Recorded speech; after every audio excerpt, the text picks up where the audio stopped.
Hi, I'm Rebecca. I'm the psych coach, and today I am going to be talking to you about what happens if you dislike people in your life.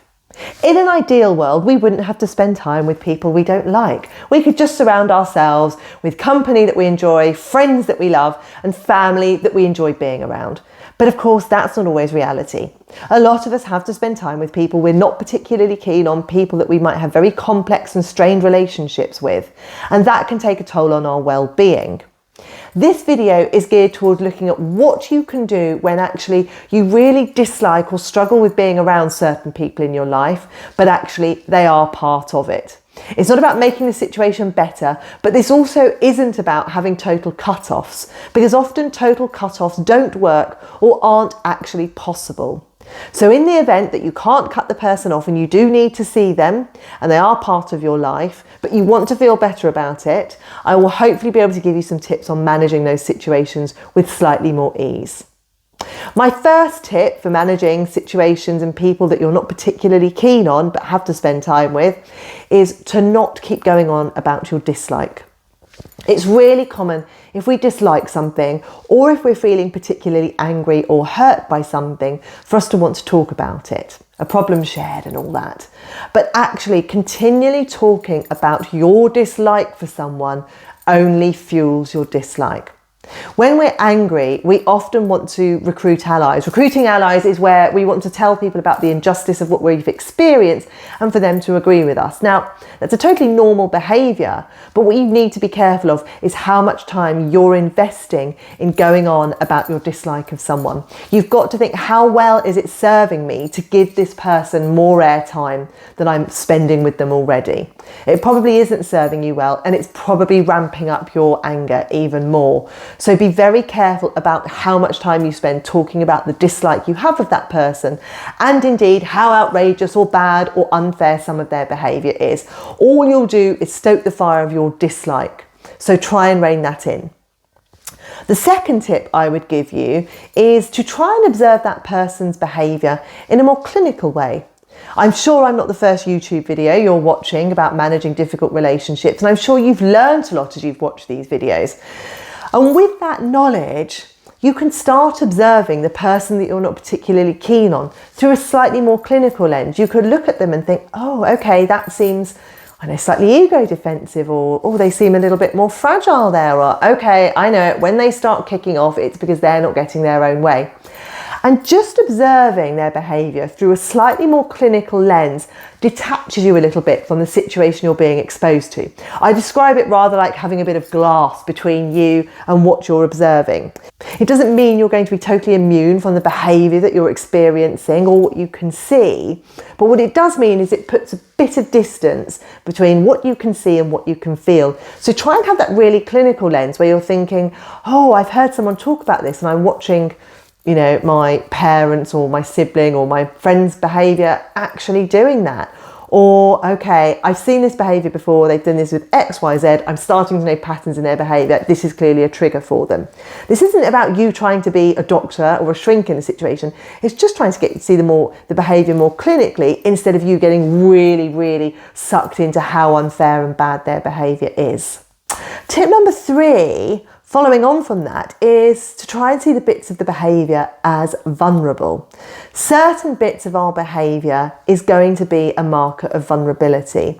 Now, not all people show their vulnerability, but perhaps if this is someone you know well, you know them well enough to know when they're being quite vulnerable. Maybe there are moments where they get really ego defensive and actually that's vulnerability. Maybe there are moments where they really lash out and are critical, but you can see that actually that criticism is probably aimed at them and some of their own failings that they know are there but don't acknowledge, so take it out on you.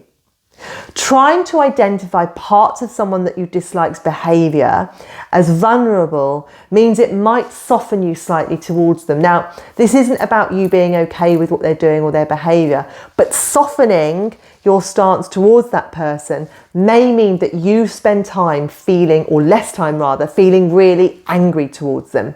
And that's a really good thing for you. We don't want your brain to be taken up with loads of anger and fury about how irritating someone is that you have to spend time with. So try and see some of their behaviours as vulnerable. And again, off the back of point number 2, if you've started observing observing their behaviour in a more clinical perspective, you can start honing in on some of the vulnerabilities too.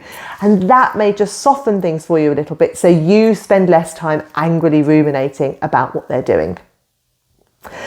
Something that's challenging that may be possible is seeing humour in what they're doing. Perhaps you deal with someone whose temper is so irrational that actually it's just ridiculous, and maybe privately you're able to laugh about it. Perhaps you're dealing with someone who is so critical that what comes out of their mouth is just a farce and you can't take it seriously. You know, instead of maybe some of those comments penetrating you and really cutting deep, maybe you would be able to see the humour in it, the absolute absurdity of what they're saying and doing again and again. Using humour can be really difficult, and it's not something that will be appropriate in every situation and not something you may be able to do. But privately, perhaps you can start seeing the ridiculousness of the situation instead of just feeling so overwhelmed by someone's poor behaviour. I, of course, wouldn't suggest using humour in the situation to try and soften someone who's particularly frustrated or angry or critical, but have humour as sort of a tool of your valuable processing, where you can process the information slightly differently and through a slightly more humorous lens, where you can view the behaviour as really absurd, really silly, or just plain stupid. And tip number 5 is other acceptance. Now, that too is a hard pill to swallow. Other acceptance is where you ultimately try and accept another person for who they are. That does not mean you like them. It does not mean that their poor behaviour is acceptable. But other acceptance means you accept they're fallible, you accept the fact they will mess up, that they will do bad things, and you're not going to engage too much in trying to change them, in trying to listen to their behaviour or their rants too much, but you just accept them the way they are. You're not going to invest time and energy into wanting to change them. That's really key, because often if we're around people that we're not particularly keen on, it's natural to want to try and change them. It's natural to think, if only they would see the light, you know, if only they could see sort of the light at the end of the tunnel, if only they could stop being negative and see how good things are, if only they are able to see that their behaviour is irrational. And you waste time trying to think, how can I influence that? How can I help them change? Actually, other acceptance is where you simply accept them how they are. And by doing that, you stop yourself from investing emotional energy into changing them. It's not worth trying to change someone else. So that's where other acceptance comes in, saving you time from trying to change that other person. Not all of these tips are going to be applicable, so it's about listening to the ones that I've said that you think, okay, maybe that is workable.